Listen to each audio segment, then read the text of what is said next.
আমাদের আজকের পাঠ বিজ্ঞানাচার্য সত্যেন্দ্রনাথ বসু রচিত গ্যালিলিও। বিশ্ববরেণ্য বিজ্ঞান সাধক সত্যেন্দ্রনাথ বসু, তিনি কোয়ান্টাম স্ট্যাটিস্টিক্সের উদ্ভাবক, পদার্থতত্ত্ববিদ এবং মাতৃভাষায় বাংলা ভাষায় বিজ্ঞান চর্চার অন্যতম প্রবক্তা। আমাদের দেশে রাজা রামমোহন রায় ছিলেন যুক্তিবাদের পথপ্রদর্শক, আমাদের আধুনিকতার প্রাণপুরুষ। তিনি আমাদের বাংলাদেশে বিজ্ঞান চর্চার সূত্রপাত করেন। পরবর্তীতে অক্ষয় কুমার দত্ত বৈজ্ঞানিক পরিভাষা নির্মাণের ক্ষেত্রে তিনি উল্লেখযোগ্য অবদান রেখেছেন। বাংলা ভাষায় বিজ্ঞান চর্চায় যারা এগিয়ে এসেছিলেন, রামেন্দ্র সুন্দর ত্রিবেদী, জগদীশচন্দ্র বসু, প্রফুল্লচন্দ্র রায়, জগদানন্দ রায়, স্বয়ং রবীন্দ্রনাথ, চারুচন্দ্র ভট্টাচার্য, তাদের সঙ্গেই সত্যেন্দ্রনাথ বসু মাতৃভাষার মাধ্যমে বিজ্ঞান চর্চা ও বিজ্ঞান শিক্ষা প্রসারে উল্লেখযোগ্য অবদান রেখেছেন। সত্যেন্দ্রনাথ তত্ত্বীয় পদার্থবিদ্যার যে মূল্যবান গবেষণা,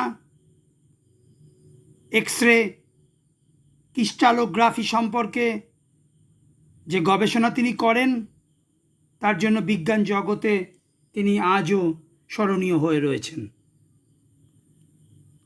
তার প্লাঙ্ক সূত্র ও কোয়ান্টাম প্রকল্প নামে যে গবেষণা প্রবন্ধ, সেই প্রবন্ধ পাঠ করে বিশ্ববিশ্রুত বৈজ্ঞানিক আইনস্টাইন তিনি নিজে তার দ্বারা প্রভাবিত হন এবং জার্মান ভাষায় অনুবাদ করে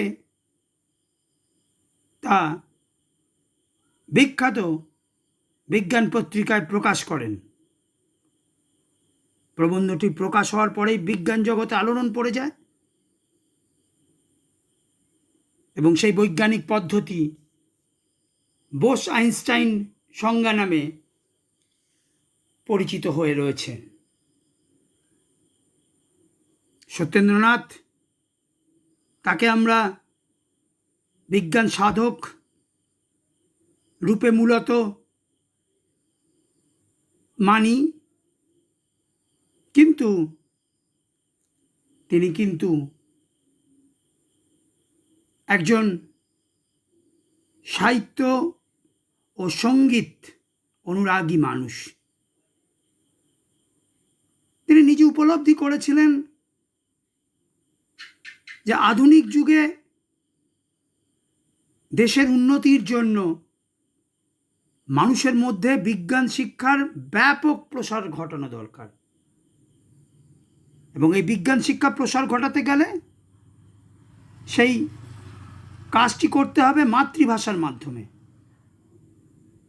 ওই রামেন্দ্র সুন্দর ত্রিবেদী তিনি রচনা করেছিলেন জিজ্ঞাসা, জগদীশচন্দ্র তিনি রচনা করলেন অব্যক্ত, জগদানন্দ তিনি প্রাকৃতিকী বৈজ্ঞানিকী, রবীন্দ্রনাথ তার বিশ্ব পরিচয় গ্রন্থ, চারুচন্দ্র ভট্টাচার্যের নব্য বিজ্ঞান গ্রন্থ, এই সকল গ্রন্থে বাংলা ভাষার মাধ্যমে বিজ্ঞান চর্চার প্রসারের উদ্যোগ গ্রহণ করা হয়েছিল। সেই উদ্যোগেই সামিল হয়েছিলেন সত্যেন্দ্রনাথ। মাতৃভাষায় বিজ্ঞান চর্চা প্রসারের উদ্দেশ্যে তিনি কলকাতায় বঙ্গীয় বিজ্ঞান পরিষদ প্রতিষ্ঠা করেন এবং এই প্রতিষ্ঠানের মুখপত্র ছিল জ্ঞান ও বিজ্ঞান পত্রিকা, যা প্রতি মাসে প্রকাশ পেত। এবং এই জ্ঞান ও বিজ্ঞান পত্রিকার মধ্য দিয়ে মাতৃভাষায়, বাংলা ভাষায় আপামর বাঙালির মধ্যে বিজ্ঞান চেতনা ছড়িয়ে দেওয়ার চেষ্টা করেছিলেন সত্যেন্দ্রনাথ। আমাদের দেশ ভারতবর্ষ তা তো বিজ্ঞান চর্চার একসময় পুরোধা ছিল। রসায়ন, পদার্থবিজ্ঞানে নানা আবিষ্কার এদেশেই হয়েছে। এদেশেই আমরা চরক, সুশ্রুত, কণাদ, গৌতম, আর্যভট্ট, পালকাব্য তাদের পেয়েছি। তাদের বিজ্ঞান সাধনার উজ্জ্বল সাক্ষ্য বহন করছে ভারতবর্ষ। আবার বিপরীতে এদেশেই আমরা দেখেছি সতীদাহর সেই নির্মম প্রথা, অমানবিক প্রথা, গঙ্গাসাগরে সন্তান বিসর্জনের মতো বীভৎস কুসংস্কার। আমরা দেখেছি এদেশেই অসংখ্য মানুষ তাদের প্রতিদিনের জীবনযাত্রা নিয়ন্ত্রিত হয় হাঁচি, কাশি, টিকটিকি, মঘা, অশ্লেষার দ্বারা। অর্থাৎ এদেশে কুসংস্কারের আধিপত্য, তার বিস্তার আমরা আজও প্রত্যক্ষ করে যাচ্ছি। সত্যেন্দ্রনাথ তিনি এই অচলায়তনের নিগড় ভাঙতে চেয়েছিলেন। তিনি জানতেন শুধু ব্যক্তিত্বের উৎকর্ষ সাধনেই নয়, দেশ ও জাতির নির্মাণে বৈজ্ঞানিক চেতনা, তার প্রসার অনিবার্য রূপেই প্রয়োজন। রবীন্দ্রনাথ বলেছিলেন, যে জাতি জীবন হারা অচল আশার, পদে পদে বাঁধে তারে জীর্ণ লোকাচার। ব্যক্তিগত জীবনে যেমন কুসংস্কার মানুষকে পদে পদে, পথে পথে তার উন্নতির পথে বাধা দেয়, তেমনি জাতিকেও করে পশ্চাদবর্তী। অজ্ঞানতার অন্ধকারে জাতি ডুবে থাকে। তাই অগ্রগতির পথে, উন্নতির পথে, প্রগতির পথে জাতির হাতিয়ার হয় বিজ্ঞান চেতনা। বিজ্ঞান চেতনা হলো তাই যা মানুষ তার জ্ঞান ও পর্যবেক্ষণ ও পরীক্ষার দ্বারা লাভ করে, যা অনুমান, যা ওই শাস্ত্রের আপ্তবাক্য, তাকে কার্যকারণের যুক্তির যোগ্যতায় মানুষ নতুনভাবে বিচার করে। বিজ্ঞান শিক্ষা তাই জীবন শিক্ষারই দ্যোতক হয়ে ওঠে। সত্যেন্দ্রনাথ বসু এক জায়গায় লিখছেন, বিজ্ঞান আমাদের এটুকু শিখতে সাহায্য করে, প্রকৃতির মধ্যে যে সত্য লুকিয়ে আছে, বিজ্ঞান সে সত্যকেই উদ্ঘাটিত করে দেয়। আমাদের মনের নাগালের বাইরে কোনো কিছু ঘটে গেলেই সেটা কোনো দেবদানবের কীর্তি হবে, এমন কথা মনে করার কোনো কারণ নেই। অর্থাৎ সত্যেন্দ্রনাথ তিনি বিজ্ঞান জীবনকে এক আলোকিত, চেতনালব্ধ জীবনকে আমাদের প্রাত্যহিক জীবনে প্রতিষ্ঠা করতে চেয়েছেন। যুক্তি ও জ্ঞানের আলোয় তিনি ভারত নির্মাণ করতে চেয়েছেন। অথচ আমাদের দেশে শিক্ষিত মানুষ তারাই নিজেদের সকল শিক্ষাকে জলাঞ্জলি দিয়ে সমস্ত মনের গভীরে যে অন্ধ সংস্কার, সেই অন্ধ সংস্কারের কাছে আত্মসমর্পণ করেন। তাই আমরা দেখি বিজ্ঞানের অধ্যাপক, তার হাতে নানা রকম পাথরের আংটি। বিজ্ঞানী চিকিৎসক, তিনি চেম্বার খোলার আগে ওই শনি মন্দিরে প্রণাম ঠোকেন। আমাদের উকিল, তিনি বাবাজির আশীর্বাদ পুষ্ট হয়ে কোর্ট কাছারিতে মামলা লড়েন।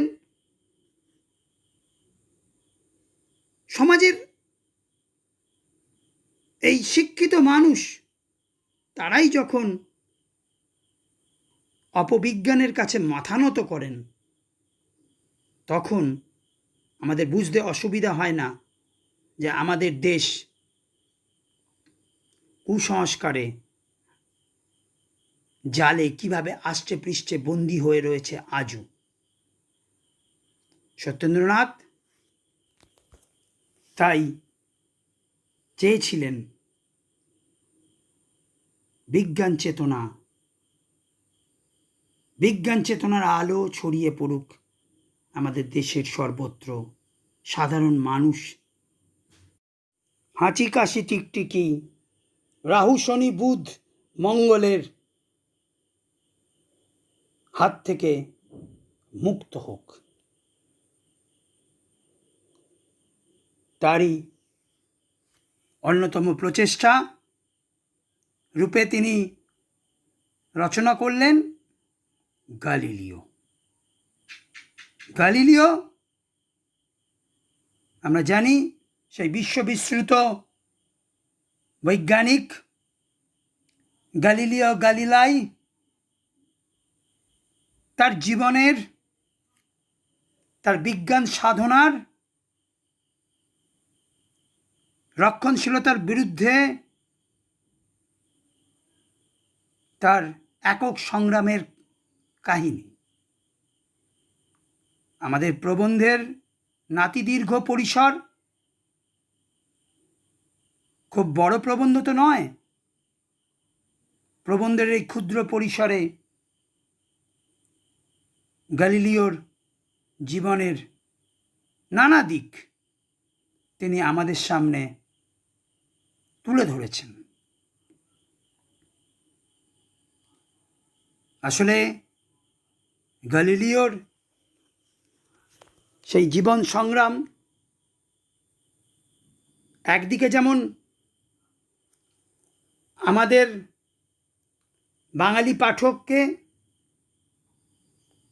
বিজ্ঞানের সঙ্গে অপবিজ্ঞানের এক মুক্তমনা বিজ্ঞান সাধকের সঙ্গে রক্ষণশীল ধর্মান্ধতার প্রতিভূ ক্যাথলিকদের তাদের লড়াইয়ের কাহিনীকে আমাদের সামনে উত্থাপন করে এবং শেষ পর্যন্ত সত্যের জয়, বিজ্ঞানের জয়,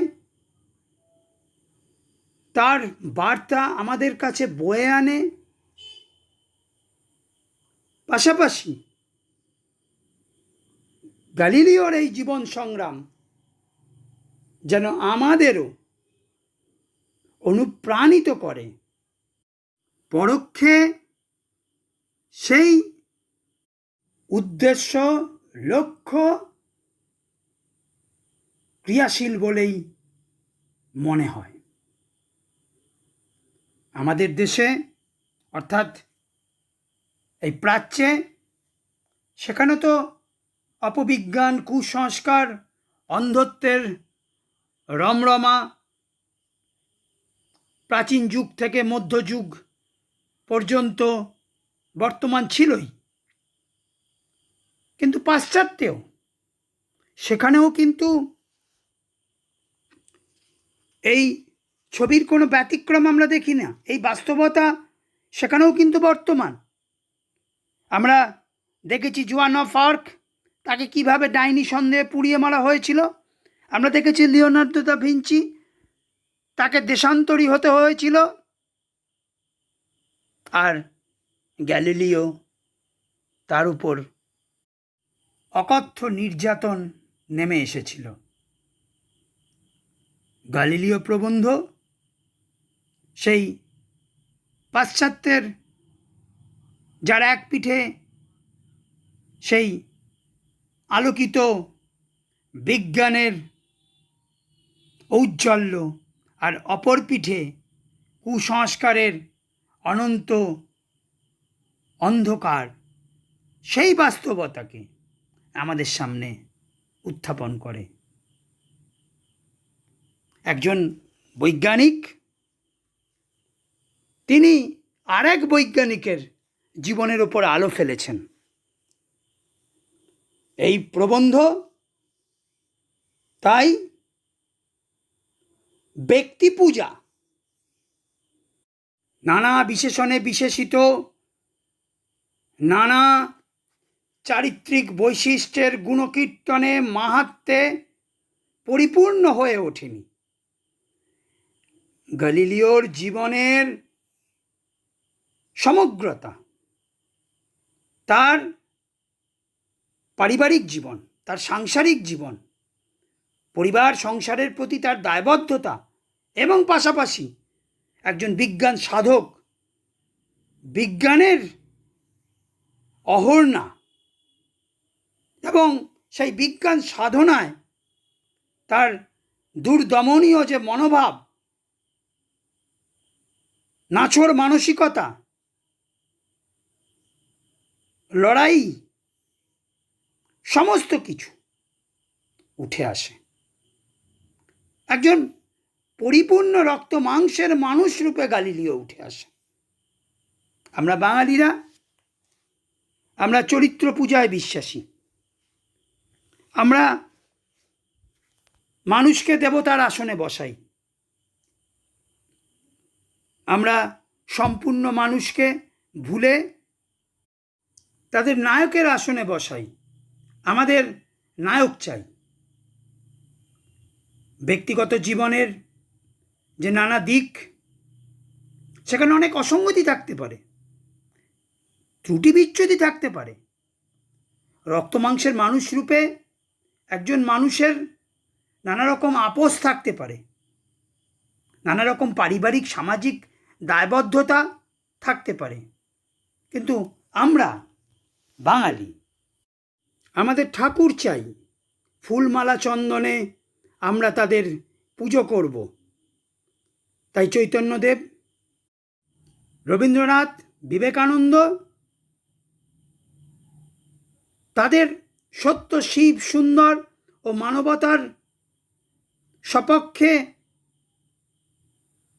তাদের বাণী সব কিছুকে ভুলে গিয়ে সেই তাদের দেখানো পথে, মানব প্রেমের পথে, সত্য সাধনার পথে আমরা গমন না করে ঠাকুর রূপে তাদের পুজো করেই চলেছি। সত্যেন্দ্রনাথ বসু গ্যালিলিও প্রবন্ধে এই পথ তিনি অনুসরণ করেননি, অর্থাৎ ব্যক্তি পূজার পথ। তিনি এই প্রবন্ধের মধ্য দিয়ে গ্যালিলিওর শৈশব থেকে মৃত্যু পর্যন্ত তার জীবনকে ধরতে চেয়েছেন। তার জীবনের বিভিন্ন দিক আমাদের সামনে উত্থাপন করেছেন। একজন সম্পূর্ণ মানুষ রূপে গ্যালিলিও আমাদের সামনে হাজির হয়েছে। এবং হ্যাঁ, অবশ্যই বিজ্ঞান সাধনায়, সত্য সাধনায় গ্যালিলিওর যে অবিস্মরণীয় অবদান, সেই অবদান আমাদের সামনে তুলে ধরে তিনি তার দেখানো পথ, অর্থাৎ অপবিজ্ঞানের দাসত্ব বন্ধন থেকে মুক্তির পথে চলার আহ্বান জানিয়েছেন। এবার আমরা মূল প্রবন্ধ পাঠ করব। 15ই ফেব্রুয়ারি 1564 গ্যালিলিও পিসাতে জন্মেছিলেন, অর্থাৎ 16 শতাব্দীতে ইতালির পিসা শহরে। তখন ইতালি অনেক নগর রাষ্ট্রে বিভক্ত ছিল। যেমন বিখ্যাত নগর রাষ্ট্র ছিল তাস্কানি, অপর একটি বিখ্যাত নগর রাষ্ট্র ছিল ভেনিস। সেই তাস্কানি নগর রাষ্ট্রের একটি অন্যতম শহর ছিল পিসা। সেই পিসাতে ওই 16 শতাব্দীতে 1564 খ্রিস্টাব্দে 15ই ফেব্রুয়ারি জন্মগ্রহণ করেন গ্যালিলিও। সব দেশের বিজ্ঞানীর কাছে এর নাম সুপরিচিত। তার জন্মের 400 বৎসর পরে আজ সব দেশে সভা সমিতিতে তার কথা ও জীবনীর আলোচনা হচ্ছে। গ্যালিলিও বিশ্ববিশ্রুত বিজ্ঞানী, জ্যোতির্বিদ। তার জীবন কাহিনী সমগ্র দেশে সর্বত্র প্রসারিত, প্রচলিত। যতদিন মুক্ত বুদ্ধির চর্চা, যতদিন বিজ্ঞানের সাধনা, বিজ্ঞানের সঙ্গে অপবিজ্ঞানের লড়াই, এর আলোচনা হবে, ততদিন গ্যালিলিওর তার নাম, তার জীবন, তার জীবনের নানা উত্থান পতন, চড়াই উতরাই, তার লড়াই আলোচনা হবে। সত্যেন্দ্রনাথ 19বিংশ শতাব্দীতে দাঁড়িয়ে বলছেন তার নাম আলোচনা হচ্ছে, তার জীবনী আলোচনা হচ্ছে সারা পৃথিবী জুড়ে। আজকে আমরা 21বিংশ শতাব্দীতে দাঁড়িয়ে আজও গ্যালিলিওর নাম সর্বত্র আলোচিত। তার জীবনী আজও আমাদের পাঠ্য। তার পরিবারের নাম ছিল গ্যালিলাই। পিতা পুরাণ সাহিত্যে কৃতবিদ্য ছিলেন। গ্যালিলিওর পরিবারের নাম গ্যালিলাই। পুরাণ সাহিত্যে কৃতবিদ্য ছিলেন, পুরাণ সাহিত্যে পণ্ডিত ছিলেন তার পিতা। তাছাড়া সঙ্গীতে ও গণিতে তার দখল ছিল। নিজে লিউট ভালো বাজাতে পারতেন। লিউট, সেই বীণা জাতীয় যে বাদ্যযন্ত্র। অর্থাৎ গ্যালিলিও এক সাংস্কৃতিক পরিবেশে, এক শিক্ষিত পিতার পৃষ্ঠপোষকতায় বড় হয়ে উঠেছিলেন। সঙ্গীত তত্ত্বের উপর তার পিতার বইও ছিল কয়েকটি। প্রথমে 13 বছরের ছেলে গ্যালিলিও গেলেন ভ্যালাম্ব্রোসার বেনেডিক্টিন সম্প্রদায়ের মঠে। এই তাস্কানি রাষ্ট্রের একটি অন্যতম নগর ভ্যালাম্ব্রোসা। এখানে বেনেডিক্টিন সম্প্রদায়ের একটি মঠ ছিল। বেনেডিক্টিন, এরা ছিলেন সেই সেন্ট বেনেডিক্ট, তার অনুগত খ্রিস্টান যে ধর্ম সম্প্রদায়, বেনেডিক্ট তার পথ তারা অনুসরণ করতেন। তার জন্য এই খ্রিস্টান ধর্মাবলম্বীদের বলা হয় বেনেডিক্টিন। গ্যালিলিও গেলেন সেই ভ্যালাম্ব্রোসার বেনেডিক্টিন সম্প্রদায়ের মঠে। সেখানে সাহিত্য, ন্যায়, ধর্মশাস্ত্র অধ্যয়ন করা শুরু করলেন।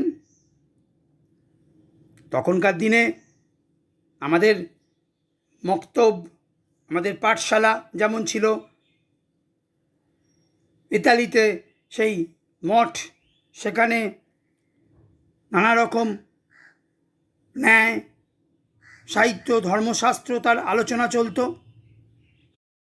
কিন্তু এখানে তার পড়াশোনা বেশি দিন হয়ে উঠল না। বাপ বললেন, ছেলের দৃষ্টিশক্তি ক্ষীণ, বেশি পড়াশোনা ক্ষতিকর। অবশ্য হয়তো মনে মনে একটু ভয়ও ছিল, ছেলে যদি সন্ন্যাসী হয়ে যায়, সংসারের দিকে নজর দিতে কেউ থাকবে না। তাদের পরিবারের তো আর সচ্ছল অবস্থা নেই, সংসারের হতশ্রীকে পুনরুদ্ধার করতে ছেলেকে চেষ্টা করতে হবে। অর্থাৎ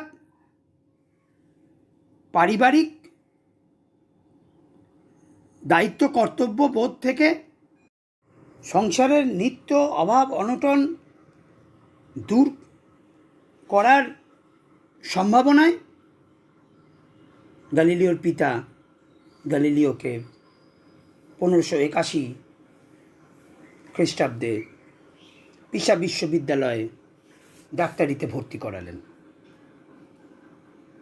অভিভাবক ভেবেছিলেন এতে অর্থাগমের বিপুল সম্ভাবনা। গ্যালিলিও যদি নিজের ইচ্ছা দ্বারা যদি তার জীবনের সিদ্ধান্তগুলো তিনি গ্রহণ করতে পারতেন, তাহলে হয়তো তিনি চিত্রকর হতেন। তার কারণ তিনি নিজে সঙ্গীত ও চিত্রকলা খুবই ভালোবাসতেন। কিন্তু এখনকার দিনের মতো তখনকার ইতালিতেও শিক্ষার্থীদের তাদের নিজেদের ইচ্ছাগুলো, নিজেদের সুপ্ত ইচ্ছাগুলো দমন করতে হতো, দমিত হতো। অভিভাবকদের নিজেদের যে স্বপ্ন, অভিভাবকদের নিজেদের সিদ্ধান্ত, তার জাতাকলে এখনও আমরা সবাই ছুটে চলেছি সেই অভিভাবকদের স্বপ্নগুলোকে সফল করতে। ডাক্তার, ইঞ্জিনিয়ার হতে আমরা নিত্য ছুটে চলেছি। তার কারণ সেখানে তো অর্থাগমের বিপুল সম্ভাবনা রয়েছে। গ্যালিলিও তিনি হয়তো ওই পিকাসো হতে পারতেন, লিওনার্দো দা ভিঞ্চি হতে পারতেন। গ্যালিলিও তিনি হয়তো মোজার্ট, বেটোফেন তাদের মতো সঙ্গীতজ্ঞ হতে পারতেন। কিন্তু না, অভিভাবকদের সিদ্ধান্ত চাপিয়ে দেওয়া হলো গ্যালিলিওর ওপরে। গ্যালিলিওকে ওই সঙ্গীত চিত্রকলার জগৎ ছেড়ে প্রবেশ করতে হলো পিসা বিশ্ববিদ্যালয়ে ডাক্তারি পড়তে। সে সময় বিশ্ববিদ্যালয়ের প্রত্যেক ছাত্রকে দর্শন পড়তে হতো। তখন অ্যারিস্টটলীয় যুগ। অ্যারিস্টটল সেই গ্রিক দার্শনিকের কথা সকলেই মাথা পেতে মেনে নেয় নির্বিচারে। অ্যারিস্টটল তার দর্শন, সেখানে একটা অনুমানের ভিত্তিতে একটি সিদ্ধান্ত গ্রহণ করা হয়। যুক্তির কার্যকারণের যে প্রমাণের যে কষ্টিপাত হলে তাকে যাচাই করা হয় না, স্বতঃসিদ্ধভাবেই একটি অনুমানকে ধ্রুব, চিরন্তন বলে ধরে নেওয়া হয়।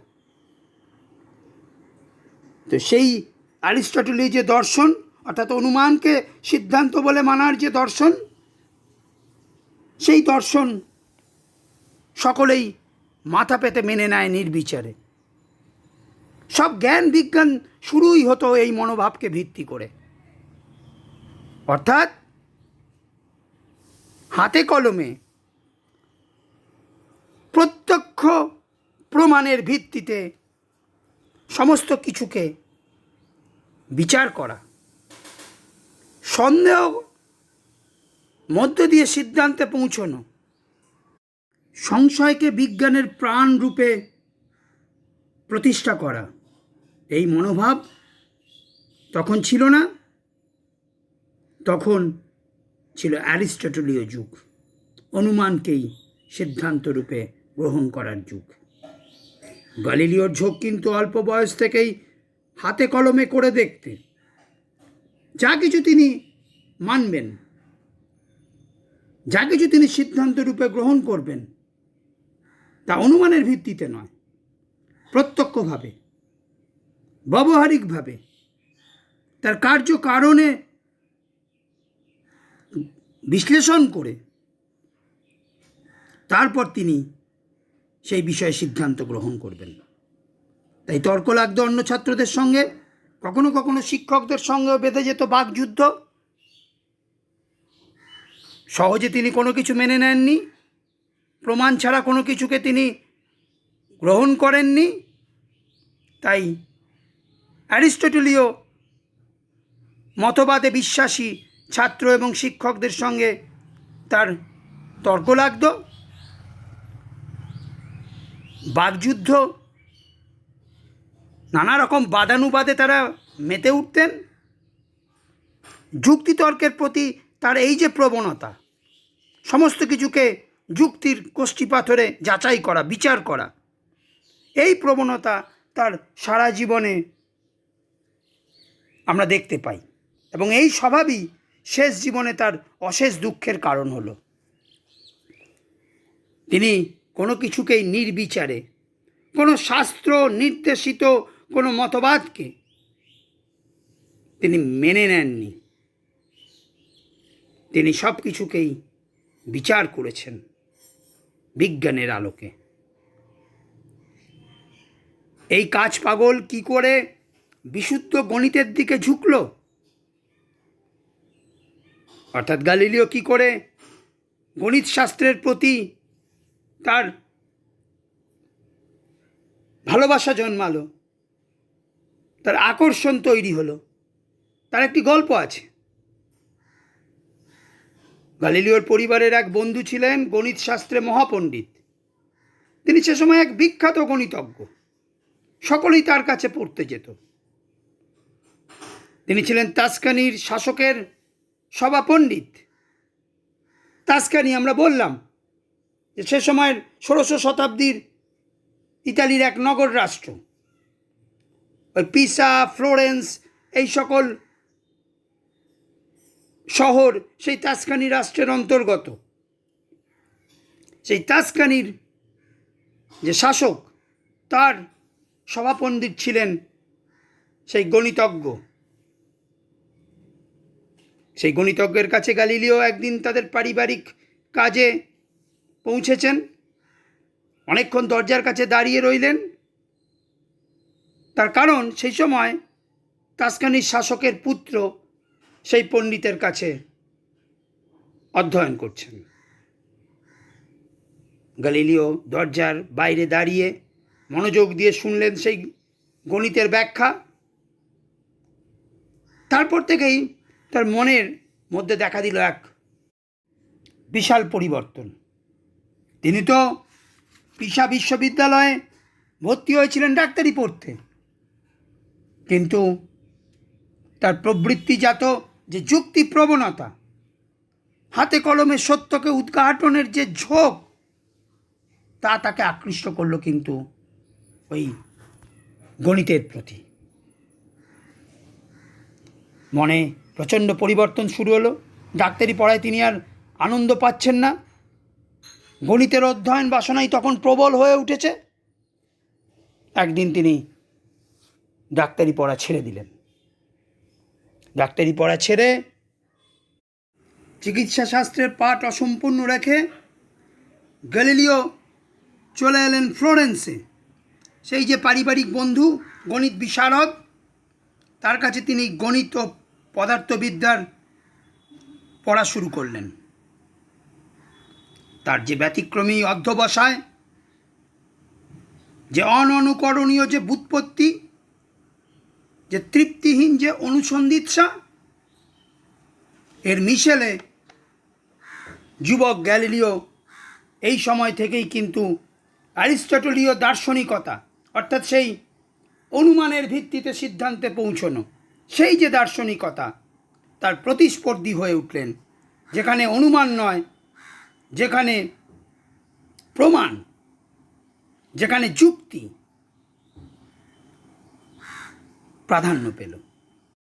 যুক্তিবাদী সত্য অনুসন্ধিৎসু গ্যালিলিওর খ্যাতি ছড়িয়ে পড়ল দেশ বিদেশে। তখন মাত্র তার 24 বছর বয়স।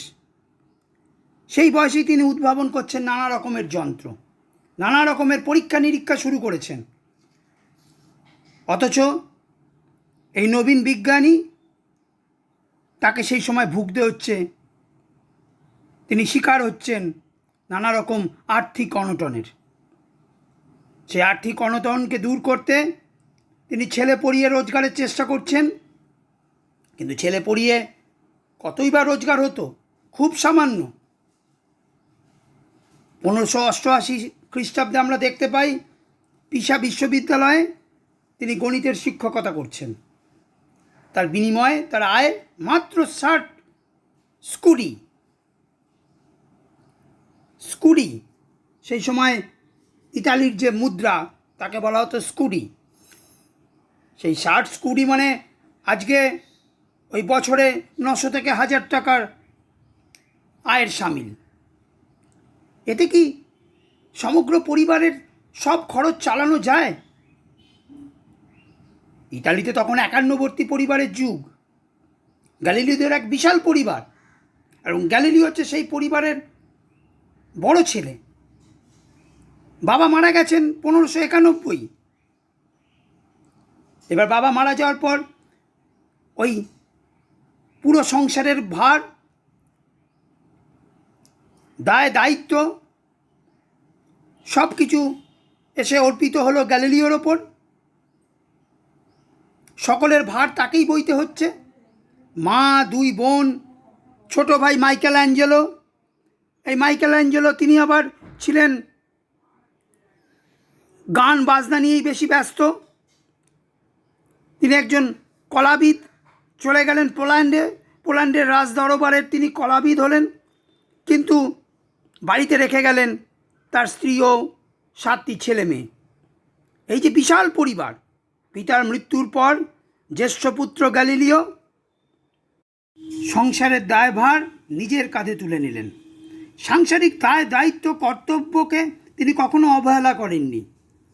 একদিকে বিজ্ঞানের সাধনা তিনি করছেন, আবার পাশাপাশি তিনি জ্যেষ্ঠ পুত্ররূপে সাংসারিক দায় দায়িত্ব কর্তব্য সমাপন করছেন। গ্যালিলিওর চরিত্রের এই মহানুভবতার দিক আমাদের কাছে শিক্ষণীয়, যে তিনি বিজ্ঞান সাধনায় নিমগ্ন থেকে তিনি কিন্তু এই বাস্তবতা থেকে, বাস্তব দায় দায়িত্ব কর্তব্যবোধ থেকে তিনি কখনোই কিন্তু চোখ ফিরিয়ে নেননি। সংসারের জোয়াল টানতে গিয়ে তাকে আর্থিক সমস্যার সম্মুখীন হতে হয়েছে, তার জন্য তিনি কি না করেননি। তিনি ব্যবসা করার চেষ্টা করেছেন, নানা স্থানে গিয়ে তাকে উমেদারি করতে হয়েছে অর্থ সমাগমের জন্য। এর চেয়ে দুঃখের আর কি হতে পারে? এক বিশ্ববিশ্রুত বিজ্ঞানী, তিনি শুধুমাত্র গ্রাসাচ্ছাদনের জন্য, সংসারের মানুষগুলোর মুখে অন্ন তুলে দেবার জন্য তাকে উমেদারি করতে হচ্ছে, তাকে অন্যের কৃপা প্রার্থনা করতে হচ্ছে। গ্যালিলিওর চরিত্রের এই দিকে আলো ফেলে সত্যেন্দ্রনাথ বসু প্রকৃতপক্ষে তার চরিত্রের মহানুভবতাকে, তার যে মানবিক আদর্শকে আমাদের সামনে তুলে ধরছেন।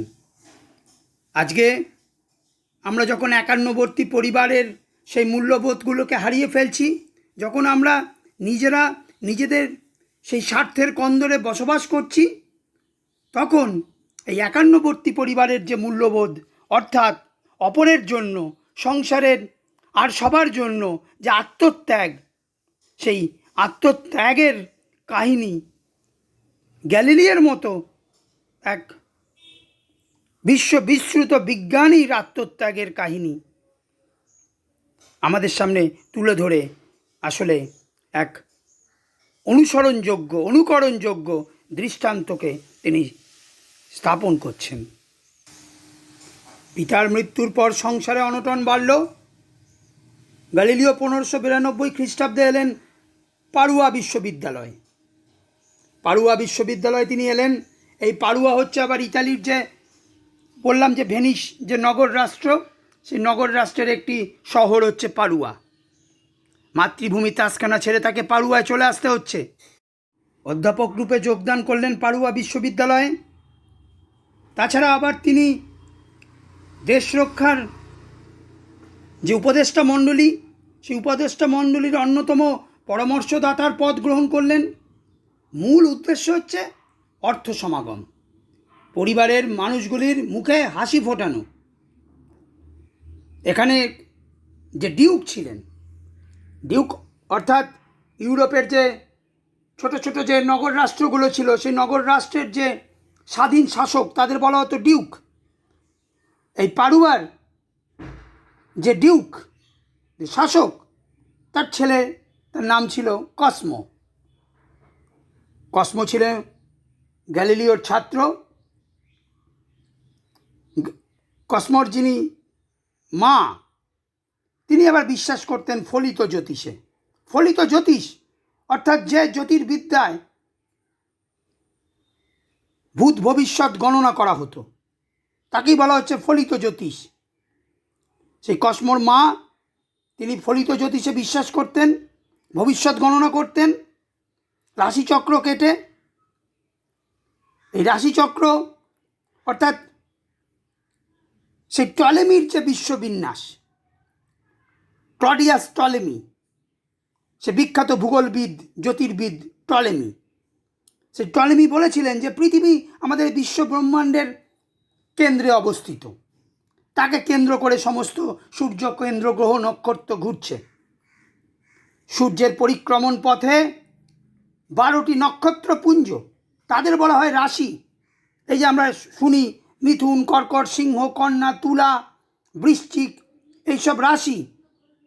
এই রাশিকে সমস্ত বৃত্তের দ্বারা একটা কল্পিত বৃত্ত কেটে, ছক কেটে সব ভূত ভবিষ্যৎ গণনা করে জ্যোতির্বিদরা। কসমোর মাও এই রাশিচক্র কেটে ভবিষ্যৎ গণনা করতেন। গ্যালিলিও তিনি নিজে টলেমির এই বিশ্ববিন্যাস অর্থাৎ পৃথিবী স্থির, তাকে কেন্দ্র করে সকল গ্রহ নক্ষত্র ঘুরছে, এই টলেমীয় পন্থায় তিনি বিশ্বাস করতেন না। তিনি ছিলেন কোপার্নিকাসের বিশ্ববিন্যাসে বিশ্বাসী। কোপার্নিকাস, নিকোলাস কোপার্নিকাস, সেই বিজ্ঞানী যিনি প্রথম সূর্যকেন্দ্রিক মতবাদকে প্রতিষ্ঠা করেছিলেন। অর্থাৎ সূর্য, তাকে কেন্দ্র করে পৃথিবী প্রদক্ষিণ করছে, এই মতবাদ তিনি তার গণিতের গণনায় প্রতিষ্ঠা করেছিলেন প্রথম। গ্যালিলিও সেই কোপার্নিকাসের মতবাদে বিশ্বাসী, কিন্তু চাকরি রাখার জন্য, ওই অর্থ সমাগমের আশায়, সাংসারিক দায় দায়িত্ব কর্তব্যবোধের কারণে গ্যালিলিওকে কসমোর মায়ের মন জুগিয়ে চলতে হতো। অর্থাৎ তিনি নিজে বিশ্বাস করতেন না টলেমির সেই তত্ত্বকে, সেই পন্থাকে, অথচ তাকে আপোস করতে হলো শুধুমাত্র সাংসারিক দায় দায়িত্বের কারণে, দায়বদ্ধতার তাগিদে। এখানেই গ্যালিলিও হয়ে উঠলেন রক্ত মাংসের মানুষ।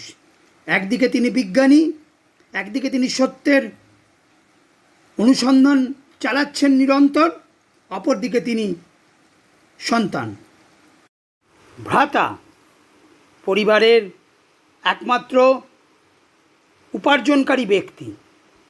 বিজ্ঞানী ও সংসারী দুই সত্তার, দুই চারিত্রিক বৈশিষ্ট্যের প্রকাশ ঘটল গ্যালিলিওর ব্যক্তিত্বে। গ্যালিলিও পাড়ুয়া বিশ্ববিদ্যালয়ে বক্তৃতা দিচ্ছেন কোপার্নিকাসের মতবাদের পক্ষে। আবার অপরদিকে কসমোর মায়ের মন জুগিয়ে চলছেন সেই টলেমীয় পন্থায়, যাতে বিন্দুমাত্র তিনি আস্থা পোষণ করেন না। এভাবে দেখতে দেখতে কেটে গেল 18 বছর। ভেনিসের সরকার গ্যালিলিওর ওপর খুব খুশি। 1604 খ্রিস্টাব্দে তার শিক্ষকতার মেয়াদ আরও 6 বছর বাড়ল। এই সময় সকলে আসছে বিশ্ববিদ্যালয়ে, গ্যালিলিওর মনজ্ঞ বক্তৃতা শুনছেন। গ্যালিলিও কোপার্নিকাসের মতবাদকে ছড়িয়ে দেওয়ার চেষ্টা করছেন জনমানসে। একজন প্রকৃত বিজ্ঞানীর দায়িত্ব পালন করে চলেছেন। প্রকৃত বিজ্ঞানী তিনি, যিনি জনগণকে মুক্ত পথের, সত্য পথে গমনে উৎসাহিত করেন, অনুপ্রাণিত করেন, নতুন চিন্তার দ্বার খুলে দেন। গ্যালিলিও সেই কাজটি করেছেন পাড়ুয়া বিশ্ববিদ্যালয়ে। 1609 খ্রিস্টাব্দ ছিল গ্যালিলিওর বিজ্ঞান চর্চার ক্ষেত্রে এক মাইল ফলক। এই সময় হল্যান্ডের এক অধিবাসী কর্তৃক দূরবীক্ষণ যন্ত্রের উদ্ভাবনী সংবাদ পৌঁছয় গ্যালিলিওর কাছে। তিনি কাগজে আলোর রেখাপথের বিষয় বিচার করতে লাগলেন। তিনিও একটি দূরবীন তৈরি করলেন। এই দূরবীন হল্যান্ডের আবিষ্কৃত দূরবীনের চেয়ে আরও বেশি শক্তিশালী হলো। হল্যান্ডের লোকটি দেখেছিল তার দূরবীনে সব উল্টো দেখায়। গ্যালিলিও যে যন্ত্র উদ্ভাবন করলেন তার সাহায্যে সব জিনিস যথারীতি তার নিজস্ব অবস্থানেই দেখায়, উল্টোপাল্টা হয় না। ভেনিসের কর্তৃপক্ষের কাছে গ্যালিলিওর কদর বেড়ে গেল। তার কারণ তখন সমুদ্রপথে ভেনিসের নৌবাহিনী ঘুরে বেড়ায়, নানা দেশ থেকে পণ্য সংগ্রহ করে এনে ইউরোপের নানা স্থানে কেনাবেচা করে। রূপকথার স্বপ্নপুরীর মতো তখন ভেনিস শহরের সম্পদ। মাঝে মাঝে নৌবহরকে শত্রুপক্ষের আক্রমণ থেকে আত্মরক্ষা করতে হতো। যদি আগে থেকে শত্রুকে দেখা যায় তাহলে যুদ্ধের প্রস্তুতি যথাসময়ে করা সম্ভব। তাই কর্তৃপক্ষ ভাবলেন এই দূরবীন সব জাহাজেই বসাতে হবে। গ্যালিলিওর ওপর ভার পড়ল দূরবীন যোগান দেওয়ার। গ্যালিলিও রাজি হয়ে গেলেন। গ্যালিলিওর বাড়ি হয়ে উঠল দূরবীন তৈরির কারখানা। সেখানে প্রচুর দূরবীন বিক্রি হতে লাগলো। যত দূরবীন তৈরি হতে লাগলো, সেই নতুন নতুন দূরবীন আরও উন্নত হলো। নতুনগুলো আগের চেয়ে আরও বেশি শক্তিশালী হলো। দেখো, আমরা সেই বলি যে বৈজ্ঞানিক আবিষ্কার একদিকে যেমন মানব কল্যাণকে সূচিত করে, আবার বৈজ্ঞানিক আবিষ্কারকে শাসকরা তাদের নিজেদের স্বার্থে কাজে লাগায়। পরমাণু সম্পর্কিত জ্ঞান যেমন আমাদের নতুন বিজ্ঞানের ক্ষেত্র উন্মোচিত করেছে, আবার এই জ্ঞানই শাসকের হাতে বীভৎস নরখাদক পরমাণু অস্ত্র তুলে দিয়েছে। তেমনি দূরবীন যেমন গ্যালিলিওর বিশ্ব সমীক্ষার প্রধান যন্ত্র হয়ে উঠছে পরবর্তীতে, আবার এই দূরবীন ভেনিসের শাসকের কাছে সাম্রাজ্যবাদের এক যন্ত্র হয়ে উঠছে। সাম্রাজ্যবাদের, তাদের বাণিজ্যের সহায়ক হয়ে উঠছে। দেশে দেশে উপনিবেশ গঠনে, সাম্রাজ্যবাদী লুণ্ঠনের মৃগয়া ক্ষেত্র স্থাপনে, অর্থাৎ ওই উপনিবেশটাকে নানা রকম সম্পদ অপহরণ করা এবং সেখানে ঔপনিবেশিক শাসন কায়েম করা, দূরবীন তার আয়ুধ হয়ে উঠল। শাসকের প্রতিরক্ষার হাতিয়ার হয়ে উঠল দূরবীন। তাই ভেনিসের শাসকের কাছে দূরবীনের কদর বাড়ল। গ্যালিলিওর উপর ভার পড়ল দূরবীন যোগান দেওয়ার। আবার এই দূরবীন গ্যালিলিওর কাছে হয়ে উঠল বিশ্ব সমীক্ষার আয়ুধ। অ্যারিস্টটলীয় দর্শনে বা টলেমির যে পৃথিবী কেন্দ্রিকতার তত্ত্বে বিশ্বাসী মানুষ, তাদের কাছে কল্পনাতীত জগতের রহস্য উন্মোচিত করলেন গ্যালিলিও। চোখের সামনে ধরা পড়ল চাঁদের পাহাড়, লক্ষ তারার সমাবেশে গড়ে ওঠা ছায়াপথ। নতুন উপগ্রহের বার্তা বয়ে আনল দূরবীন। পৃথিবীর উপগ্রহ চন্দ্র, বৃহস্পতির 4 উপগ্রহের কথা, সূর্যবিম্বে কলঙ্কবিন্দু, শুক্র ও চাঁদের যে ঔজ্জ্বল্যের তারতম্য, চাঁদের পর্বতমালা, শনির বলয়, সব কিছু গ্যালিলিওর প্রত্যক্ষ গোচরীভূত হল। তখনকার দিনের ধার্মিক পণ্ডিতরা এসব বিশ্বাস করতে চাইলেন না। তারা ভাবলেন, এভাবে কোপার্নিকাসের বিশ্ববিন্যাসের সপক্ষে যুক্তি সংগ্রহ করে গ্যালিলিও অন্যায় করছেন। দূরবীনের মধ্যে নিশ্চয়ই কোনো জাদুর কারসাজি আছে। বৃহস্পতির চাঁদের যে ছবি ধরা পড়েছে তা তো চোখে দেখা যায় না, যা খালি চোখে দেখা যায় না তা দূরবীনের সাহায্যে যেহেতু দেখা যায়, তাহলে নিশ্চয়ই তা যন্ত্রের কারসাজি। রক্ষণশীল মানুষরা তারা গ্যালিলিওর বিরুদ্ধে সোচ্চার হলেন। এদিকে গ্যালিলিও নাম দেশে বিদেশে ছড়িয়ে পড়েছে, চারিদিক থেকেই তিনি অভিনন্দিত হচ্ছেন। এত কাজের মধ্যে তবু এই সত্য অনুসন্ধিৎসু বিজ্ঞানী তার অবসর মিলছে না। তিনি আরও নতুন বিষয় অনুসন্ধান করতে চান, কিন্তু সময় পাচ্ছেন না সেই সব বিষয় ভাবতে। আসলে গ্যালিলিও, বারংবার বলছি, তার মধ্যে আর একটা সাংসারিক সত্তা রয়েছে, সংসারের প্রতি তার দায়বদ্ধতা, কর্তব্য রয়েছে। তাই সংসার চালানোর জন্য তার প্রচুর অর্থের প্রয়োজন। সেই অর্থ কী করে সমাগম হবে, সেই অর্থের উপার্জনের জন্য তাকে প্রতি মুহূর্তে চিন্তিত থাকতে হয়। তিনি ভাবলেন যে টাস্কানির ডিউক যখন মারা গেলেন, তার ছাত্র কসমো তখন সেই গদিতে বসেছেন, সিংহাসনে বসেছেন। তিনি ভাবলেন, তার কাছে যদি যাওয়া যায়, কোনো অর্থানুকূল্য পাওয়া যায়, তাহলে তার অর্থের অভাব থাকবে না। তখন তিনি নিশ্চিত মনে বিজ্ঞানের সাধনা করতে পারবেন, নতুন নতুন পরীক্ষা নিরীক্ষা আবিষ্কারে মনোনিবেশ করতে পারবেন। তিনি এক বন্ধুকে সে সময় চিঠি লিখলেন, বক্তৃতা দিয়ে পয়সা রোজগার করতে হবে সংসার চালাতে, পাড়ুয়া ছাড়া অন্য কোনো শহরও গিয়ে অধ্যাপনা করতে ইচ্ছা হয় না, অথচ অবসর না পেলে কাজও এগোবে না। রোজ রোজ নানা উদ্ভাবন করা যাচ্ছে, অবসর ও সাহায্য পেলে অনেক বেশি পরীক্ষা ও আবিষ্কার করতে পারবো। তিনি আরও নতুন নতুন তথ্য আমাদের সামনে, অর্থাৎ ইতালীয়বাসীর সামনে তিনি হাজির করতে চাইছেন।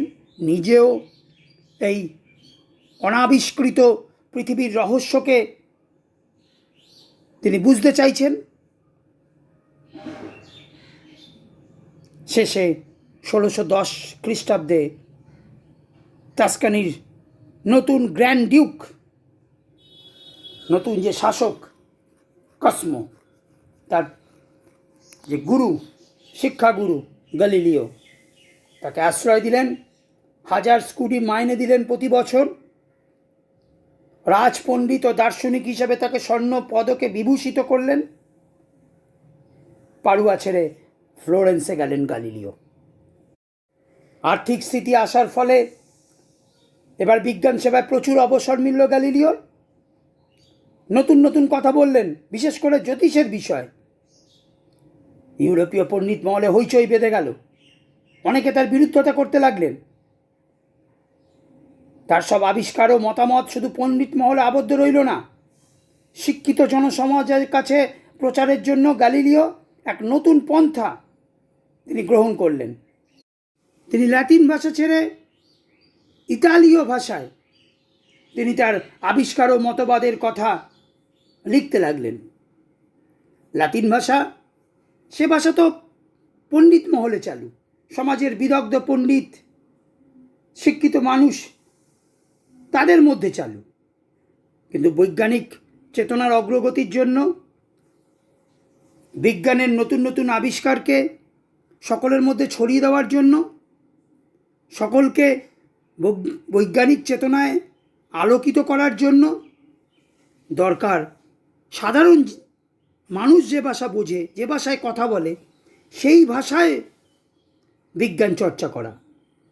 তাই ওই সাধু পণ্ডিতের লাতিন ভাষার জগৎ ছেড়ে গ্যালিলিও কলম ধরলেন সাধারণ মানুষের ভাষা, ইতালীয় ভাষায়।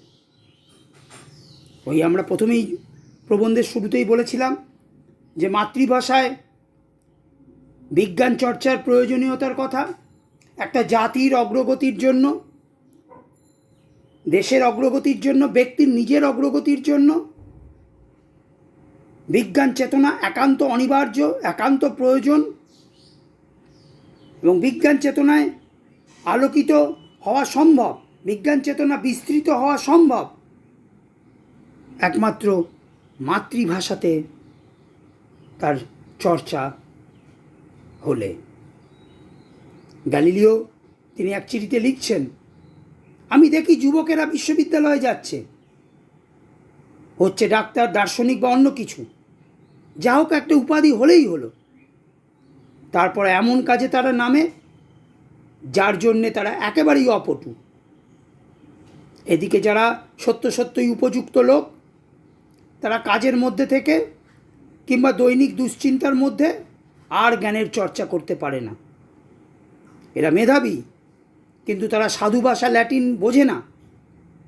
তাই সারা জীবন তাদের মনে এই ধারণা বদ্ধমূল থেকে যায় যে প্রকাণ্ড প্রকাণ্ড বই, এমন সব মহামূল্য জ্ঞানের ভাণ্ডার যা তাদের কাছে একেবারে অবরুদ্ধ হয়ে থাকবে।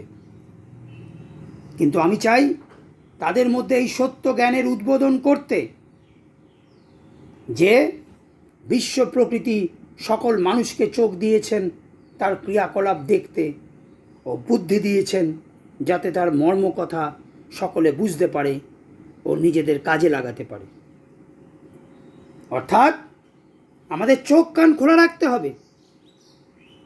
এই বিশ্ব জগতের, এই পৃথিবীর অপার রহস্য, তাকে আমাদের যেমন দু চোখ ভরে দেখতে হবে, প্রত্যক্ষ করতে হবে, এবং সেই রহস্য উন্মোচনে আমাদের বুদ্ধিকে কাজে লাগাতে হবে। এবং এই বুদ্ধি কাজে লাগানোর জন্য আমাদের দরকার বৈজ্ঞানিক চেতনা। এবং সেই চেতনার উন্মেষ ঘটবে, উদ্বোধন ঘটবে যখন বিজ্ঞান চর্চার প্রসার ঘটবে। আর সেই চর্চা সমাজের সর্বস্তরের মানুষের মধ্যে পৌঁছে যাবে যখন তা মাতৃভাষার মাধ্যমে প্রচারিত হবে। গ্যালিলিও সেই চেষ্টাই করেছেন। সমাজের কিছু সীমিত সংখ্যক মানুষের মধ্যে জ্ঞানকে সীমাবদ্ধ করার যে শাসকের ষড়যন্ত্র কারসাজি, তার বাইরে গিয়ে তিনি আপামর মানুষের মধ্যে জ্ঞানের ভাণ্ডার উন্মুক্ত করে দিতে চেয়েছেন। আর এই কাজে তিনি মাতৃভাষা ইতালীয় ভাষার হাত ধরেছেন। নিজের দূরবীন নিয়ে গ্যালিলিও অনেক নতুন আবিষ্কার করলেন। চাঁদের পর্বতমালা, বৃহস্পতির উপগ্রহ, এই যে আমরা বলছিলাম সূর্যের কলঙ্ক বিন্দু, কোপার্নিকাসের মতবাদ তার কাছে অভ্রান্ত মনে হলো। যুক্তিবাদী গ্যালিলিও ভাবলেন এইসব কথা প্রকাশ করলে সকলকেই তার সপক্ষে আনতে পারবেন। তাই সেই বিষয়ে তিনি বইও লেখা শুরু করলেন। কিন্তু সনাতনীরা, অর্থাৎ রক্ষণশীলরা, যারা তাদের মৌরসী পাঠটা বিস্তার করেছে সাধারণ জনমানসে, ধর্মের অপব্যাখ্যা করে যারা সাধারণ মানুষকে ঘুম পাড়িয়ে রেখেছে, তারা গ্যালিলিওর এই যুক্তিবাদী মতবাদ প্রকাশে শঙ্কিত হলেন। তারা তার বিরুদ্ধতা করতে লাগলেন। এদিকে ফ্লোরেন্সের সেই ডোমিনিকান সম্প্রদায়ের সন্ন্যাসীরা, তারা গ্যালিলিওর বিরুদ্ধে মত প্রচার করতে লাগলেন। তাদের সঙ্গে যোগ দিলেন বিশ্ববিদ্যালয়ের নানা অধ্যাপক, ছাত্ররা। এরা ছিলেন গতানুগতিক জ্ঞান দর্শন চর্চায় সীমিত বুদ্ধি। অ্যারিস্টটলীয় মতাদর্শে তারা আত্মসমর্পিত। তাছাড়া তাদের মধ্যে ছিল ব্যক্তিগত বিদ্বেষ, পরশ্রী কাতরতা। গ্যালিলিওর খ্যাতিকে তারা মেনে নিতে পারেননি। ফলে রক্ষণশীল ধর্মপন্থীরা আর সীমিত বুদ্ধি ওই অধ্যাপকবৃন্দ, তাদের মধ্যে একটা অপশক্তির অপসংযোগ গড়ে উঠল। শুরু হলো ষড়যন্ত্র। ধর্মযাজকেরা প্রচার করতে লাগলেন গ্যালিলিওর অধ্যাপনা ধর্মবিশ্বাসের পরিপন্থী। বাইবেলের অনেক কথার সরাসরি বিরুদ্ধে তারা অভিযোগ করলেন গ্যালিলিও ধর্মবিদ্বেষের প্রচার করছেন, বাইবেলের উপর মানুষের বিশ্বাস নষ্ট করতে চাইছেন।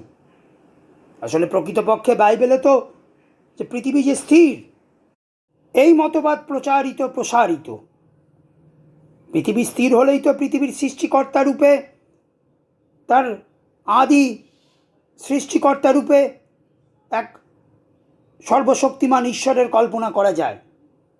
কিন্তু গ্যালিলিও যে কোপার্নিকাসের বিশ্ববিন্যাসের তত্ত্বকে আমাদের সামনে হাজির করলেন, যেখানে সূর্য জগতের কেন্দ্রস্বরূপ, তাহলে তো পৃথিবীর সেই অস্তিত্ব, তার যে স্থির অস্তিত্ব, সেই বিশ্বাসই তো টালমাটাল হয়ে যায়, সংশয় দেখা দেয়।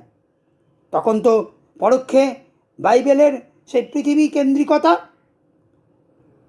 ঈশ্বরের সৃষ্টির যে তত্ত্ব, সেখানে তাহলে জনগণের মধ্যে সেই বিশ্বাসে একটা বিচ্যুতি, একটা ফাটল ধরতে পারে। তাই রক্ষণশীল ধর্মযাজকেরা গ্যালিলিওর বিরুদ্ধে অভিযোগ আনলেন। ধর্মবিদ্বেষের, ইনকুইজিশন। রোমান ক্যাথলিক ধর্মমতের বিরুদ্ধে যারা কখনো কোনো মতামত পোষণ করেছে, সেই বিরুদ্ধবাদী দমন করার জন্য যে বিচারালয়, তাকেই বলা হয় ইনকুইজিশন। সেই প্রথম ইনকুইজিশনের রায় দিল যে গ্যালিলিওর যে মতবাদ তিনি প্রতিষ্ঠা করতে চাইছেন, সূর্য জগতের কেন্দ্রস্বরূপ, এটি অযৌক্তিক, ধর্মমতের পরিপন্থী। কারণ এই মত বাইবেলের সঙ্গে মেলে না। এতকাল ধার্মিক পণ্ডিতেরা যে শিক্ষা দিয়ে এসেছেন, সেই শিক্ষার বিপরীত। সঙ্গে সঙ্গে এই সিদ্ধান্ত প্রকাশ করা হলো পৃথিবীর আহ্নিক বা বার্ষিক গতির ধারণা সম্পূর্ণ ধর্মবিশ্বাস বিরোধী। 1616 খ্রিস্টাব্দে মার্চ মাসে কোপার্নিকাসের বই ও তার সম্পর্কিত আরও দুটি বই, তার প্রচার নিষিদ্ধ হলো। পুণ্যাত্মা পোপের কাছে এই খবর পৌঁছে দিলেন ওই ধর্মযাজকেরা। পোপ, রোমান ক্যাথলিক ধর্ম সম্প্রদায়ের যিনি শেষ কথা বলেন, সেই সর্বাধ্যক্ষ পোপের কাছে খবর গেল গ্যালিলিও নষ্ট করছেন ধর্মবিশ্বাস, মানুষের মনে সন্দেহ সংশয় তৈরি করছেন। পোপ আদেশ দিলেন কার্ডিনাল বেলারিমিনকে যেন গ্যালিলিওকে ডেকে বুঝিয়ে বলেন তিনি এই ভ্রান্ত বিশ্বাস ত্যাগ করেন। কার্ডিনাল অর্থাৎ পোপের যে পরবর্তী যে পদ, সেই কার্ডিনাল বেলারিমিন, তিনি ছিলেন গ্যালিলিওর একজন সুহৃদ, একজন হিতাকাঙ্ক্ষী। তিনি গ্যালিলিওকে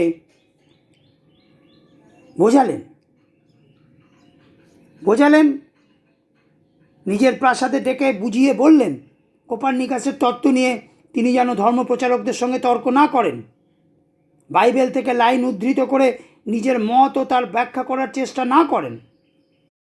কিন্তু গ্যালিলিওকে বিজ্ঞানের আলোচনা থেকে নিরস্ত করা গেল না। তিনি গতির কথা, ভাসমান বস্তুর স্থিতি রহস্যের কথা তিনি লিখতে লাগলেন। লিখে সেটা ছাপার আকারে জনসাধারণের প্রকাশের জন্য অনুমতি চাইলেন। এদিকে পোপ বেলারিমিন মারা গিয়েছেন, পোপের পদে নতুন একজন অধিষ্ঠিত হয়েছেন। গ্যালিলিও ভাবলেন এই নতুন পোপ বিজ্ঞানকে শ্রদ্ধা করেন, তিনি ওই বই প্রকাশের অনুমতি দেবেন গ্যালিলিওকে। কিন্তু হলো হিতে বিপরীত। নানা কারণে তিনি পোপের বিরাগভাজন হয়েছেন, তার বিরুদ্ধে তদন্ত শুরু হয়েছে। শেষে গ্যালিলিওর ডাক পড়ল 12ই এপ্রিল। তিনি কারারুদ্ধ হলেন, বন্ধুদের সঙ্গে তার দেখা নিষিদ্ধ হয়ে গেল। 30শে এপ্রিল গ্যালিলিওকে স্বীকার করানো হলো যে যা কিছু তিনি এই বিষয়ে কথোপকথনের ছলে লিখেছেন সে সবই তার বৃথা গর্বের অজ্ঞতা ও অসতর্কতার নিদর্শন।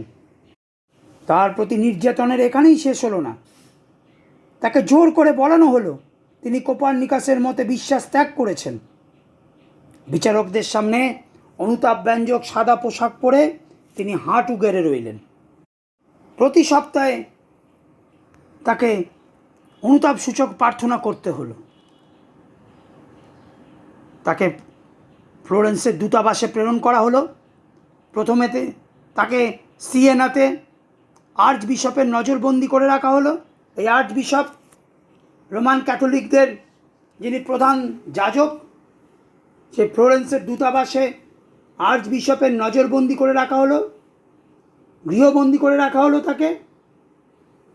তারপরে ফ্লোরেন্সের শহরতলিতে নিজের গৃহে অন্তরীণ রইলেন। অন্তরীণ অর্থাৎ সেই গৃহবন্দী অবস্থায় তার শেষ জীবন কাটতে লাগলো। দুঃখে কষ্টে গ্যালিলিওর জীবনের শেষ 9 বছর কাটল। তখনও কিন্তু তিনি নতুন নতুন বিজ্ঞান চর্চার কথা ভাবছেন, কিন্তু জীবন তার বিস্বাদ হয়ে গেছে। ধর্মান্ধ উন্মাদদের অমানবিক আচরণ তাকে ব্যথিত করেছে।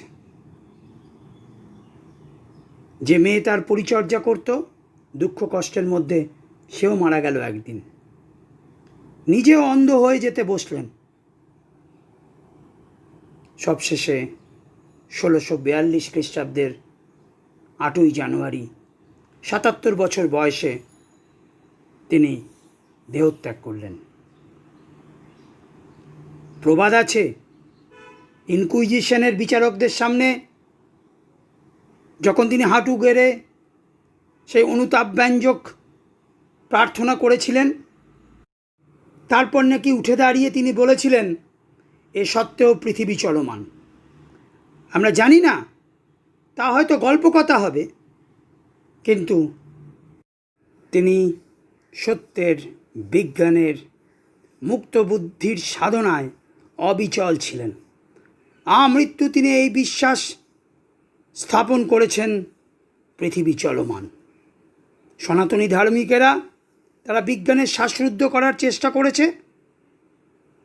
কিন্তু বৈজ্ঞানিক চেতনাকে আয়ত্ত করে তার সেই মতবাদকে হাতিয়ার করে ফ্রান্স, ইংল্যান্ড, সেখানে শিল্প বিপ্লব ত্বরান্বিত হয়েছে। অন্যদিকে রক্ষণশীল ক্যাথলিক ইতালি সে পিছিয়ে পড়েছে। গ্যালিলিও প্রথমে সনাতনী ভ্রান্ত মতবাদের বিরুদ্ধে বিজ্ঞানের পরীক্ষিত সত্য প্রচার করতে চেষ্টা করেছেন। তিনি বলেছিলেন, নিজে পরীক্ষা, বিচার ও যাচাই করে নিতে হবে সব সত্যকে। ওই পরীক্ষা, বিচার ও যাচাইয়ের মধ্যে দিয়ে যেতে হবে।